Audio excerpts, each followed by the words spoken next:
अस्सलामुअलैकुम साथियों, आप सभी को हमारे YouTube चैनल उर्दू ज़ुबान हमारी में खुशामदीद। आज मैं आप लोगों के सामने हमारे निसाब में शामिल छठी यूनिट जो कि उर्दू नावल और अफ़साने से मुताल्लिक़ यूनिट है, उससे मुताल्लिक़ अहम सवाल जवाब पेश कर रही हूँ जो नेट JRF और दीगर मुकाबला जाती इम्तहानात के हवाले से बहुत ही मुफीद और कारआमद साबित होंगे। तो वीडियो को आखिर तक ज़रूर देखें और अगर आप हमारे चैनल पर नए हैं तो हमारे चैनल उर्दू ज़ुबान हमारी को ज़रूर सब्सक्राइब करें। हमारा पहला सवाल है, किस सिन्फ़ को अहद जदीद का रज़मिया कहा जाता है? जवाब हो जाएगा सिन्फ़ नावल को अहद जदीद का रज़मिया कहा जाता है। नावल जो है ये अतालवी ज़बान का लफ्ज़ है और उर्दू अदब में नावल जो है ये बराह रास्त अंग्रेज़ी अदब से आया है।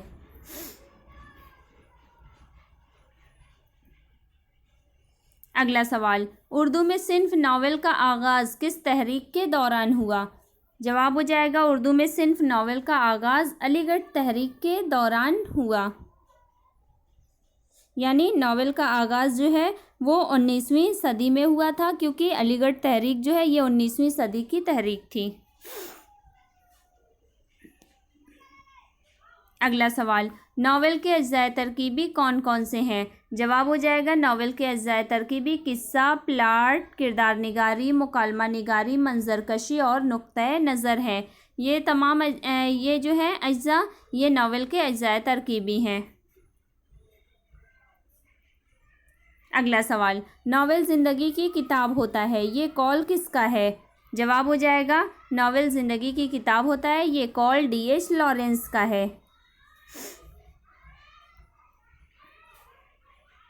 अगला सवाल, नावल को ज़िंदगी की तस्वीर या ज़िंदगी की शबीह किसने करार दिया है? जवाब हो जाएगा नावल को ज़िंदगी की तस्वीर या ज़िंदगी की शबीह पर्सी लेक ने करार दिया है। नावल की जो ज़बान बयान होती है वो बेहद लचक और उसमें बहुत वसाअत होती है और नावल में जो कहानी होती है वो रीढ़ की हड्डी के मानिंद होती है। यानी पूरी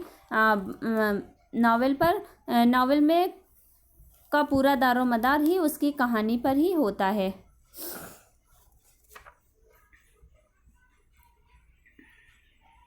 अगला सवाल, उर्दू में नावल निगारी का आगाज़ किस सदी में हुआ था? जवाब हो जाएगा उर्दू में नावल निगारी का आगाज़ 19वीं सदी में हुआ था। अगला सवाल, उर्दू का पहला नावल निगार किसे तस्लीम किया जाता है? जवाब हो जाएगा उर्दू का पहला नावल निगार ये डिप्टी नज़ीर अहमद को तस्लीम किया जाता है और उर्दू का पहला नावल डिप्टी नज़ीर अहमद का नावल है मीरातुल उरूस के नाम से 1869 में शाये हुआ था। इसे ही उर्दू का पहला नावल कहा जाता है। अगला सवाल, नावल की जगह वहाँ होती है जहाँ तारीख़ के सफ़े सादा होते हैं। नावल से मुताल्लिक़ ये कौल किसका है? जवाब हो जाएगा नावल से मुताल्लिक़ ये कौल अली अब्बास हुसैनी का है।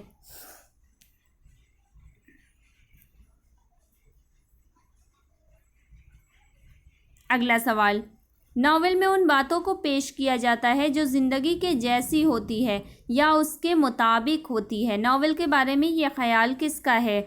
जवाब हो जाएगा नावल के बारे में ये ख्याल जो है वो स्कॉट जेम्स का है।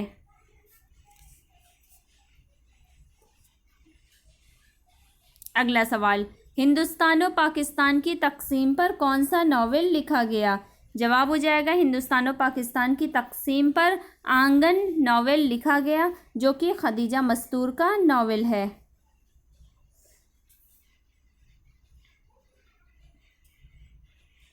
अगला सवाल, नावल अपनी वसी तरीन तारीफ़ में ज़िंदगी का शख्सी और रास्त असर है, ये ख़याल किसका है? जवाब हो जाएगा ये ख़याल हेनरी जेम्स का है।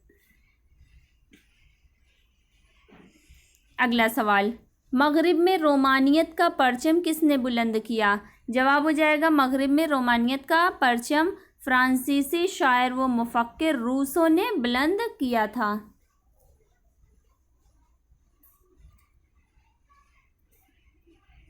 अगला सवाल, रोमानी तहरीक से वाबस्ता और बाग़ियाना रुझान का नुमाइंदा अदीब किन्हें कहा जाता है? जवाब हो जाएगा रोमानी तहरीक का तहरीक से वाबस्ता और बागियाना रुझान का नुमाइंदा अदीब सज्जाद हैदर यल्दरम, नियाज़ फतेहपुरी, मजनू गोरखपुरी और काजी अब्दुल गफ्फार को कहा जाता है। अगला सवाल, तहरीक आज़ादी पर बर्र-ए-सग़ीर पाक व हिंद में कौन कौन से तीन अहम नावल लिखे गए? जवाब हो जाएगा बर्र-ए-सग़ीर पाक व हिंद में जो तहरीक आज़ादी पर नावल लिखे गए उनमें अहम नावल जो है यानी लहू के फूल जो कि 1949 ईस्वी में लिखा गया, ये नावल हयातुल्लाह अंसारी का है। इसके अलावा इनकलाब नावल जो कि 1857 में लिखा गया था, ये नावल जो है ख्वाजा अहमद अब्बास का नावल है। और इसके अलावा ईवान गज़ल नावल जो है ये जीलानी बानो का नावल है। अगला सवाल, उर्दू के किस नावल को दास्तान और नावल की दरमियानी कड़ी कहा गया है? जवाब हो जाएगा उर्दू के नावल फसाने आज़ाद को नावल और दास्तान के दरमियान की कड़ी कहा गया। फसाने आज़ाद के जो मुसन्निफ़ हैं वो पंडित रतननाथ सरशार है। सरशार 1847 को लखनऊ में पैदा हुए थे। सरशार का इंतकाल 1902 को हैदराबाद में हुआ था। सरशार का ताल्लुक़ जो था ये कश्मीरी ब्राह्मण ख़ानदान से था।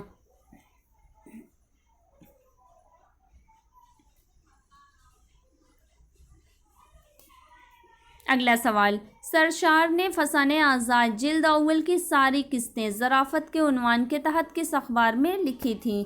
जवाब हो जाएगा सरशार ने फसाने आज़ाद की जो जिल्द अव्वल थी उसकी सारी किस्तें ज़राफ़त के उन्वान के तहत इन्होंने अवध अखबार में लिखी थी। मुंशी नवल किशोर ने यानी कि जो अवध अखबार को जारी करते थे मुंशी नवल किशोर, इन्होंने 10 अगस्त 1878 को सरशार को अवध अखबार का मुदीर मुकर्रर किया था।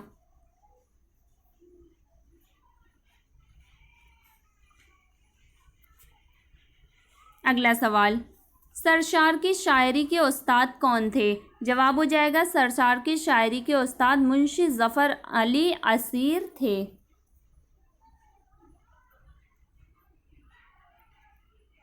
अगला सवाल, पंडित रतननाथ उर्दू नस्र के हाली थे। उन्होंने यानी हाली उर्दू शायरी के साथ वही सलूक करना चाहा जो रतननाथ सरशार ने उर्दू नस्र के साथ किया। ये कौल किसका है? जवाब हो जाएगा ये कौल ब्रज नारायण चकबस्त का है।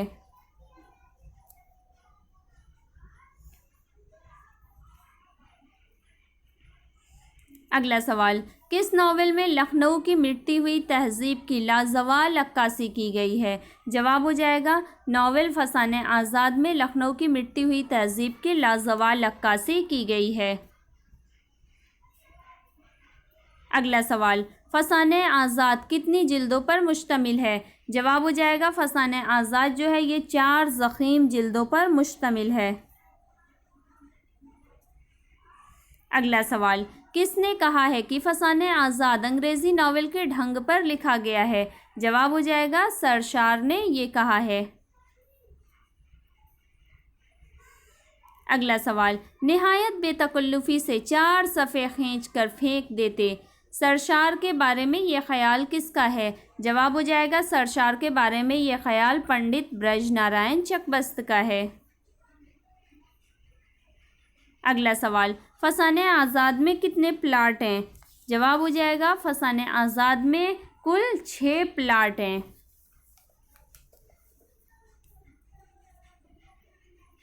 अगला सवाल, फसाने आज़ाद में कितने मरकज़ी किस्से हैं? जवाब हो जाएगा फसाने आज़ाद में सिर्फ पहला किस्सा जो है वही मरकज़ी किस्सा होता है, बाकी जितने भी किस्से हैं वो सब उसके ज़िम्नी किस्से हैं।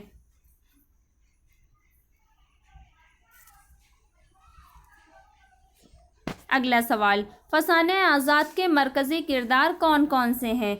जवाब हो जाएगा फसाने आज़ाद के मरकज़ी किरदार जो है वो मियाँ आज़ाद है और हुस्न आरा है। ये दोनों मरकज़ी किरदार हैं। अगला सवाल, उर्दू के किस नावल निगार ने इस्लाह मुआशरा और तालीम निस्वां को बुनियाद बनाकर अपने नावलों की इमारतें खड़ी की हैं? जवाब हो जाएगा उर्दू के मशहूर नावल निगार डिप्टी नज़ीर अहमद ने इस्लाह मुआशरा और तालीम निस्वां को बुनियाद बनाकर अपने नावलों की इमारतें खड़ी की हैं। डिप्टी नज़ीर अहमद जो हैं ये 1830 को बिजनौर में पैदा हुए थे और इनका इंतकाल 1913 को दिल्ली में हुआ था। नज़ीर का इंतकाल जो हुआ था ये फालिज की वजह से हुआ था। नज़ीर के वालिद का नाम सादत अली ख़ान था और नज़ीर ने इब्तदाई जो तालीम फ़ारसी की तालीम इन्होंने अपने वालिद से हासिल की थी और इसके बाद इन्होंने आला तालीम दिल्ली कॉलेज से हासिल की थी और दिल्ली कॉलेज में इनके हम जमात लोगों में मोहम्मद हुसैन आज़ाद और मौलवी ज़काउल्लाह थे।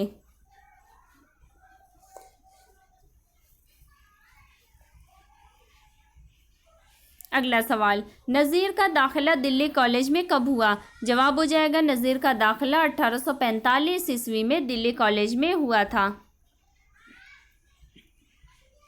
अगला सवाल, हुकूमत बरतानिया ने नज़ीर को किस खिताब से नवाजा था? जवाब हो जाएगा हुकूमत बरतानिया ने डिप्टी नज़ीर अहमद को शम्सुल उलमा के खिताब से 1897 में नवाजा था। अगला सवाल, नज़ीर अहमद के किरदार कैसे होते हैं? जवाब हो जाएगा नज़ीर अहमद के किरदार इसमें बामुसम्मा किस्म के होते हैं।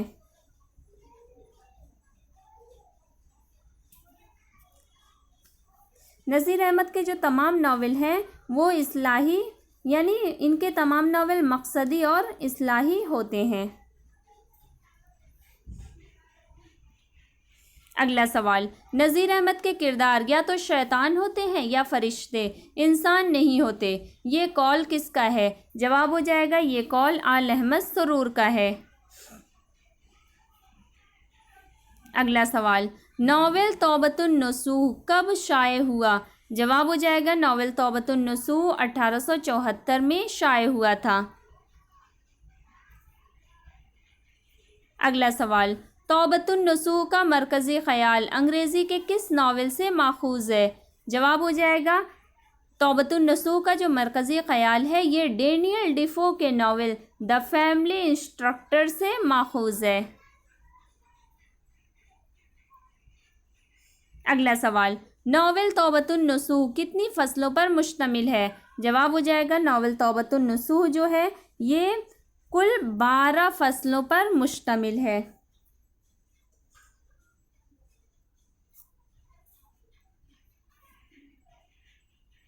अगला सवाल, नावल तौबतुन नसूह का बुनियादी मौजू क्या है? जवाब हो जाएगा नावल तौबतुन नसूह का बुनियादी मौजू जो है ये तरबियत औलाद और वालिदैन की ज़िम्मेदारी है। नावल तौबतुन नसूह का जो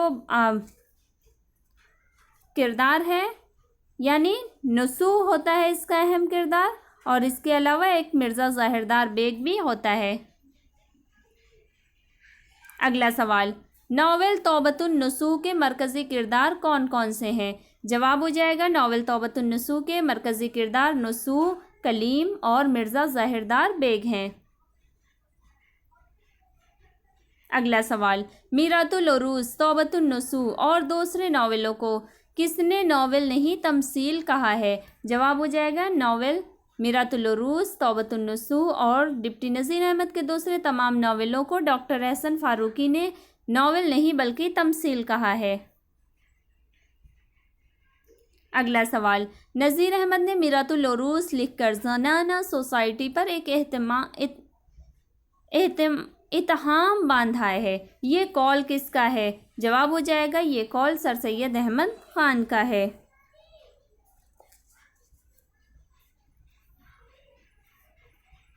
अगला सवाल, किस मुसन्निफ़ ने तारीख़ी नावल निगारी में नाम पैदा किया?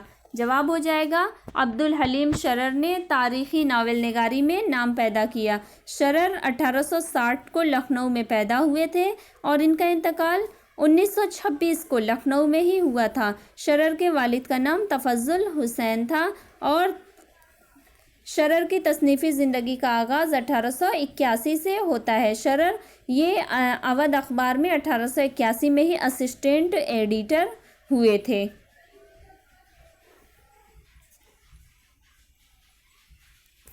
अगला सवाल, शरर के अवध अखबार में छपने वाले मजमून रूह के बारे में सर सैयद ने क्या कहा है? जवाब हो जाएगा, शरर के जो अवध अखबार में छपने वाला मजमून रूह है उसके बारे में सर सैयद ने कहा कि अवध अखबार में रूह पर जो मजमून छपा है बहुत आला दर्जे का है। अगला सवाल, शरर ने किस नाम से अपना मशहूर माहनामा लखनऊ से जारी किया था? जवाब हो जाएगा, शरर ने अपना मशहूर माहनामा दिलगुदास के नाम से 1887 में लखनऊ से जारी किया था।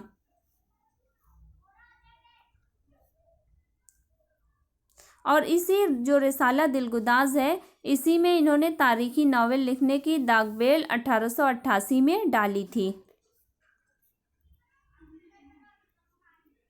अगला सवाल, शरर का पहला तारीखी नावल कौन सा है? जवाब हो जाएगा, शरर का पहला तारीखी नावल मुल्कुल अजीज वर्जीना है जो कि 1888 में लिखा गया।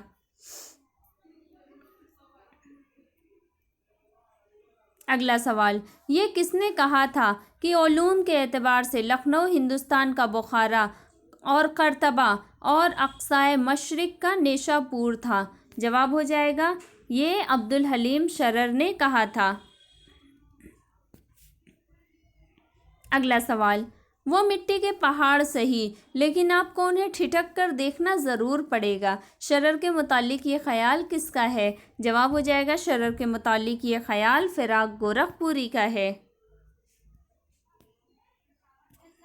अगला सवाल, शरर उर्दू के पहले अदीब हैं जिन्होंने शऊरी तौर पर नावल के फ़न को समझने और बरतने की कोशिश की है। ये कौल किसका है? जवाब हो जाएगा, ये कौल प्रोफेसर कमर रईस का है।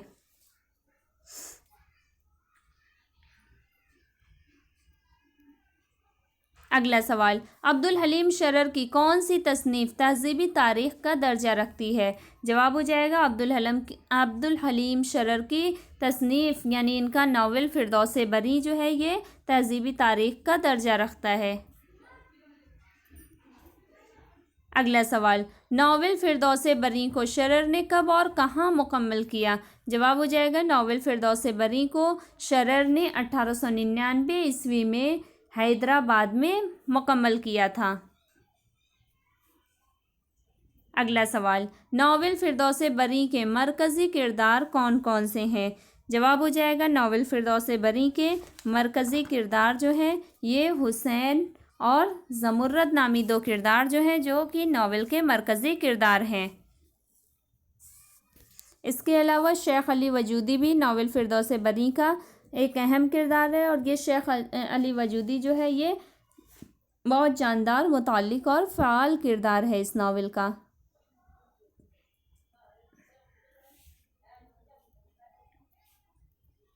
अगला सवाल, नावल फ़िरदौस बरी का सबसे बड़ा मुतहर्रिक, फ़ाल और जानदार किरदार कौन सा है? जवाब हो जाएगा, नावल फ़िरदौस बरी का सबसे बड़ा मुतहर्रिक, फ़ाल और जानदार किरदार जो है वो शेख अली वजूदी का है।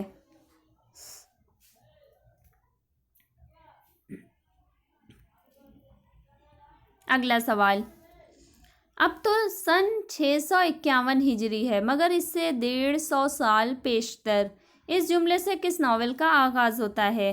जवाब हो जाएगा, इस जुमले से नावल फ़िरदौस बरी का आगाज़ होता है।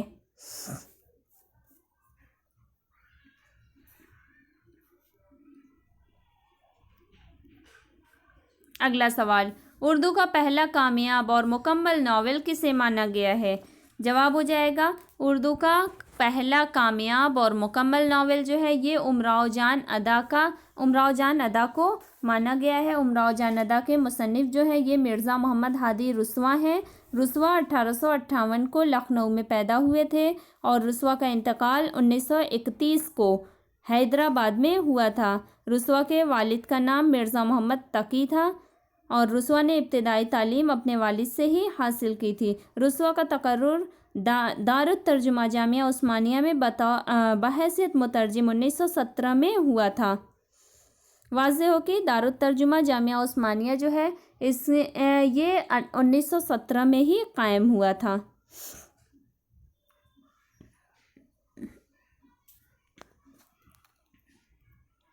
अगला सवाल, रुस्वा का ताल्लुक शायरी के किस दबिस्तान से था? जवाब हो जाएगा रुस्वा का ताल्लुक शायरी के दबिस्तान लखनऊ से था।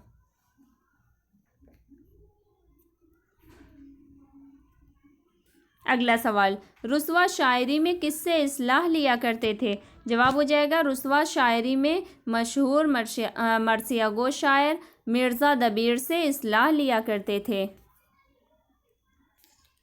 इसके अलावा रुस्वा का ताल्लुक जो था ये तनकीदी दबिस्तान में नफ्सियाती तनकीद से था। अगला सवाल, नावल उमराव जान नदा कब लिखा गया? जवाब हो जाएगा नावल उमराव जान नदा 1899 में लिखा गया।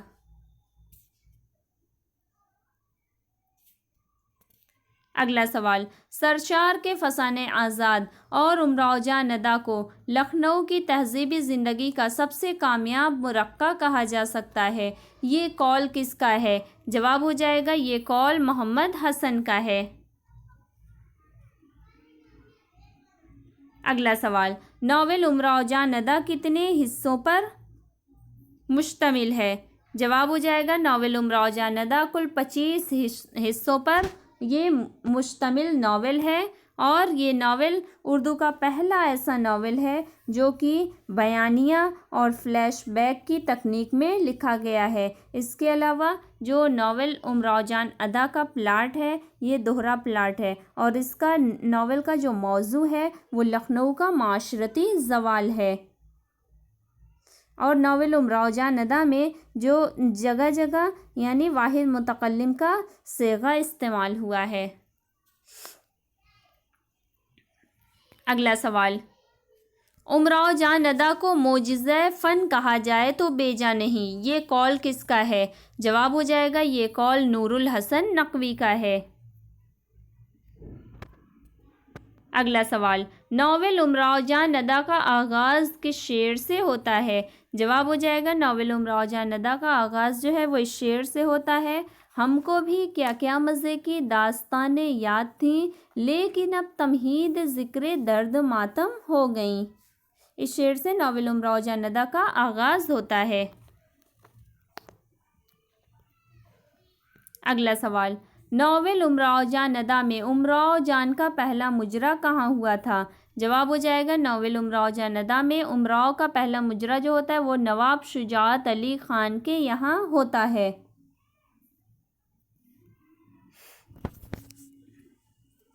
उमराव जान नदा के इब्तिदा तो इस शेर से होती है कि हमको भी क्या क्या मज़े की दास्तानें याद थीं लेकिन अब तमहीद ज़िक्र दर्द मातम हो गई।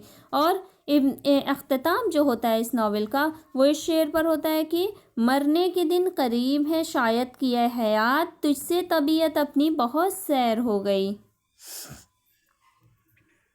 अगला सवाल, फी ज़माना यही हाल दक्कन है, लखनऊ उजड़ के दक्कन आबाद हुआ, मैं तो गया नहीं मगर सुना है कि मोहल्ले लखनऊ वालों से आबाद हैं, ये इबारत किस नावल से माखूज़ है? जवाब हो जाएगा ये इबारत नावल उमराव जान नदा से माखूज़ है।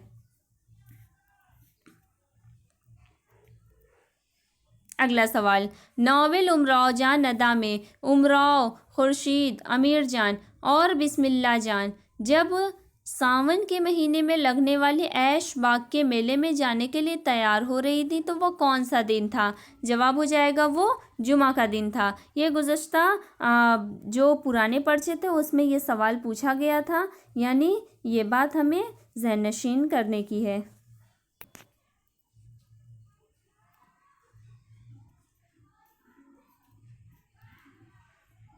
अगला सवाल, किस नावल को चलता फिरता गांव कहा जाता है? जवाब हो जाएगा नावल मुंशी प्रेमचंद जो नावल निगार हैं इनको चलता फिरता गांव कहा जाता है। प्रेमचंद का जो असल नाम था ये धनपत राय था। प्रेमचंद 31 जुलाई 1880 को बनारस के लम्ही गांव में पैदा हुए थे और इनका इंतकाल जो है ये 8 अक्टूबर 1936 को बनारस में हुआ था। प्रेमचंद के वालिद का नाम मुंशी अजायब लाल था और इनकी वालिदा का नाम आनंदी देवी था। अगला सवाल, प्रेमचंद ने अपनी अदबी ज़िंदगी का आगाज़ किससे किया? जवाब हो जाएगा प्रेमचंद ने अपनी अदबी ज़िंदगी का आगाज़ एक मामू का रोमान नामी नॉवेल्ट से 1901 में किया था।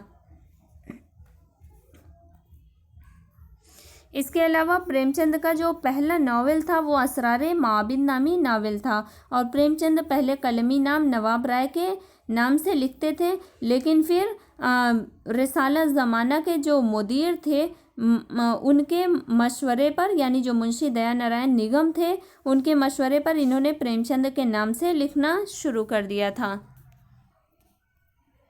अगला सवाल, प्रेमचंद के नाम से पहली कहानी कौन सी लिखी? जवाब हो जाएगा प्रेमचंद ने इस नाम से पहली कहानी बड़े घर की बेटी लिखी थी।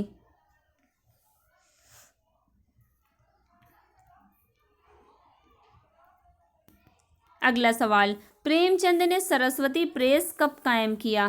जवाब हो जाएगा प्रेमचंद ने सरस्वती प्रेस 1923 में कायम किया था।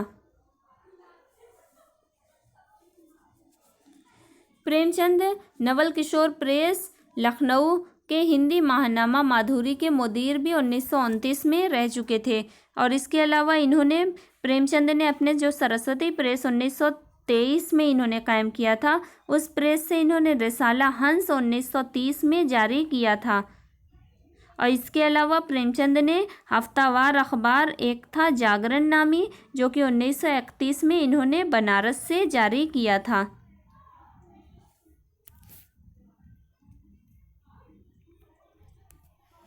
अगला सवाल, प्रेमचंद ने अंजुमन तरक्की पसंद मुसन्निफीन की पहली कॉन्फ्रेंस की सदारत कब और कहाँ की थी? जवाब हो जाएगा प्रेमचंद ने 1936 को लखनऊ में तरक्की पसंद मुसन्निफीन की पहली कुल हिंद कॉन्फ्रेंस की जो सदारत की थी वो इन्होंने लखनऊ में की थी।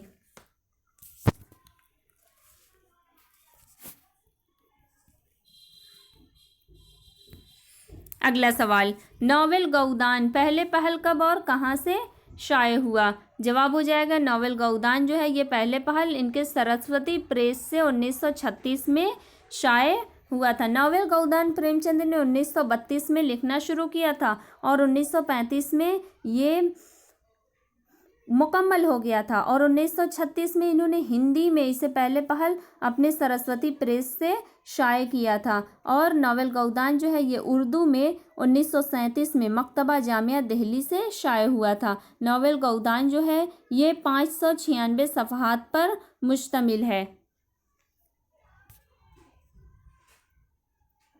अगला सवाल, नावल गौदान में कितने अबवाब हैं? जवाब हो जाएगा नावल गौदान में कुल 36 अबवाब हैं।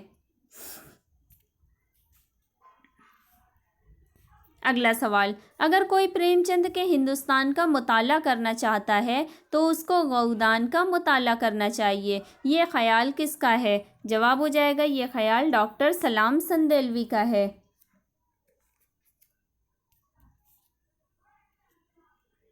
अगला सवाल, नावल गौदान के मरकज़ी किरदार कौन कौन से हैं? जवाब हो जाएगा नावल गौदान के मरकज़ी किरदार होरी, धनिया और गोबर हैं। ये तीनों जो होते हैं नावल गौदान के मरकज़ी किरदार है, जिसमें होरी जो है ये नावल गौदान का हीरो है और धनिया जो है ये होरी की बीवी होती है और गोबर जो है ये होरी और धनिया का बेटा होता है।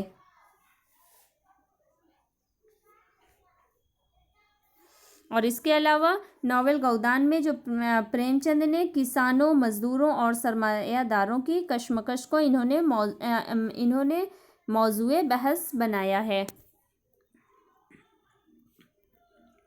अगला सवाल, उर्दू हिंदी के बेशतर नाक़दीन ने प्रेमचंद के किस नावल को उर्दू हिंदी का बेहतरीन नावल करार दिया है? जवाब हो जाएगा उर्दू हिंदी के बेशतर नाक़दीन ने प्रेमचंद के नावल गौदान को उर्दू हिंदी का बेहतरीन नावल करार दिया है। अगला सवाल, इस नावल में किसानों की दुख भरी ज़िंदगी के लिए प्रेमचंद की हमदर्दी जितनी बढ़ गई है, उन्हें लूटने वाले तबकों के ख़िलाफ़ उनका तंज़ भी उतना ही गहरा और तीखा हो गया है। नावल गौदान से मुतालिक ये ख्याल किसका है? जवाब हो जाएगा नावल गौदान से मुतालिक ये ख्याल डॉक्टर रामबिलास शर्मा का है।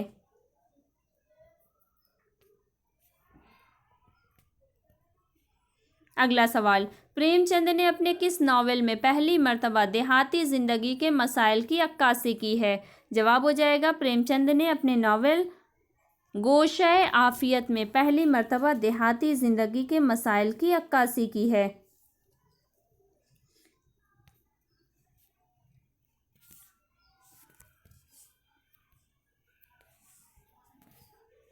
अगला सवाल, हमने आफताब का तुलुओ ग़ुरूब देखा है, शफ़क़ की सुर्खी देखी है, खुशनुमा और खुशबूदार फूल देखे हैं, खुशनवा चिड़िया देखी हैं, नाचते हुए आबशार देखे हैं, उसी की बदौलत नफ्स की तहज़ीब होती है, ये उसका मकसद ऊला है। ये इबारत किस नावल निगार की है? जवाब हो जाएगा, ये इबारत मशहूर नावल निगार प्रेमचंद की है।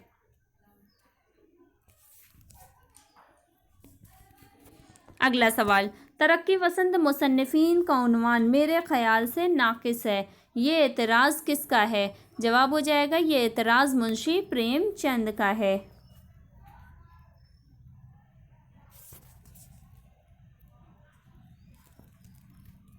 अगला सवाल, अदब की बहुत सी तारीफ़ें की गई हैं, लेकिन मेरे ख़याल में इसकी बेहतरीन तारीफ़ तनक़ीद हयात है, ये कौल किसका है? जवाब हो जाएगा, ये कौल मुंशी प्रेमचंद का है। अगला सवाल, हमारी कसौटी पर अब वो अदब खरा उतरेगा जिसमें तफक्कुर हो, आज़ादी का जज्बा हो, हुस्न का जौहर हो, तामीर की रूह हो, ज़िंदगी की हकीकतों की रोशनी हो, ये कौल किसका है? जवाब हो जाएगा, ये कौल मुंशी प्रेमचंद का है। ये कौल जो है, ये मुंशी प्रेमचंद ने जो अपना सदारती खुतबा पेश किया था 1936 में, जो लखनऊ में पहली कुल हिंद तरक्की पसंद तहरीक की पहली कुल हिंद कॉन्फ्रेंस जो हुई थी, उसमें उन्होंने जो सदारती खुतबा पेश किया था, उसी खुतबे का ये कौल है। अगला सवाल, बारिश हुई, किसानों के दिल हरे हो गए, कितनी खुशी, कितनी मुसर्रत थी। उस दिन मुसर्रत का जाम गोया छलका पड़ता था, ज़मीन की जैसे प्यास ही न बुझती थी। प्यासे किसान इस तरह उछल रहे थे जैसे बूंदें नहीं अशरफियाँ बरस रही हों। ये इक़्तिबास किस नावल से माखूज़ है? जवाब हो जाएगा, ये इक़्तिबास जो है वो नावल गौदान से माखूज़ है। नावल गौदान जो है ये मुंशी प्रेमचंद का आखिरी मुकम्मल नावल है, और इसके अलावा जो कि इन्होंने 1932 में लिखना शुरू किया था और 1935 में मुकम्मल हुआ था, और 1936 में पहले पहल ये नावल सरस्वती प्रेस से इन्होंने ख़ुद हिंदी में शाये किया था, और इसके अलावा 1937 में उर्दू में ये शाये हुआ था मकतबा जामिया नई दिल्ली से।